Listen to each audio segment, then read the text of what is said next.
Chapter 8. Myron.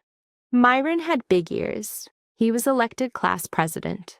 The children in Mrs. Jewell's class expected him to be a good president. Other presidents were good speakers. Myron was even better. He was a good listener. But he had a problem. He didn't know what a class president was supposed to do. So he asked, "What am I supposed to do?" "It's a difficult job," said Mrs. Jewells, "but you can do it. You must turn the lights on every morning and turn them off at the end of the day." "What?" asked Myron. "As a class president, you must learn to listen," said Mrs. Jewells. "I'll repeat myself only one more time. You must turn the lights on every morning."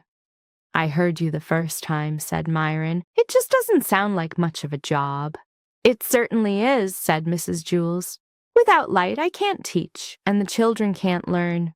Only you can give us that light. I think it is a very important job." "I guess so," said Myron. He wasn't convinced. "Here, let me show you how to work a light switch," said Mrs. Jewells. "I already know how," said Myron. "I've been turning lights on and off all my life." "Very good," said Mrs. Jewells. "You'll make a fine president." Myron wanted to be the best president ever, but it was such an easy job, he thought, that anybody could do it.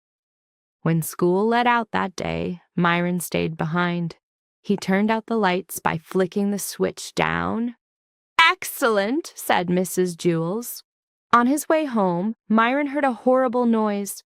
First there was a loud screeching, then a sharp squeal, a roaring engine, and then the very faint sound of a girl crying. Myron ran to see what had happened. Dana was bent over in the middle of the road. "What's the matter?" asked Myron. "My dog, Pugsy, was hit by a car," Dana cried. "Who did it?" asked Myron. "I don't know," Dana sobbed. "They sped away." "Well, that's not important," said Myron. "We've got to try to save Pugsy." Pugsy lay unconscious in the street. Myron carefully picked her up.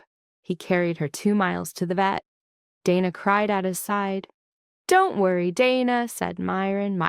"She'll be all right." But he wasn't really so sure. He gave Pugsy to the vet, walked Dana home, then walked home himself. Dana was so upset that she forgot to thank him. Myron didn't mind. He thought that was what being class president was all about. The next morning, before he went to school, Myron went to Dana's house. Pugsy was there. She seemed all right. Dana petted her. Pugsy licked her face. "See, Myron, she's all right," said Dana. "The vet said that you brought her in just in time." "Hi, Pugsy," said Myron. He petted her. Pugsy bit his hand. "I guess she doesn't know you," said Dana. "She was unconscious yesterday when you saved her life."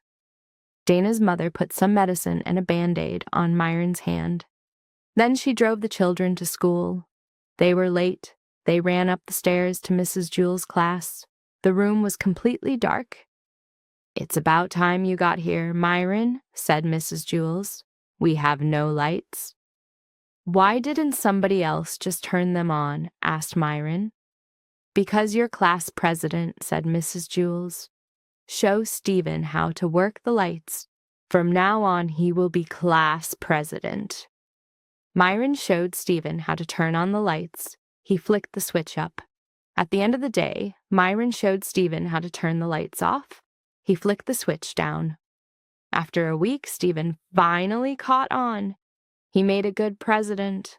The lights were on every morning. Myron, who was president for only a day, was the best president in the history of Wayside School.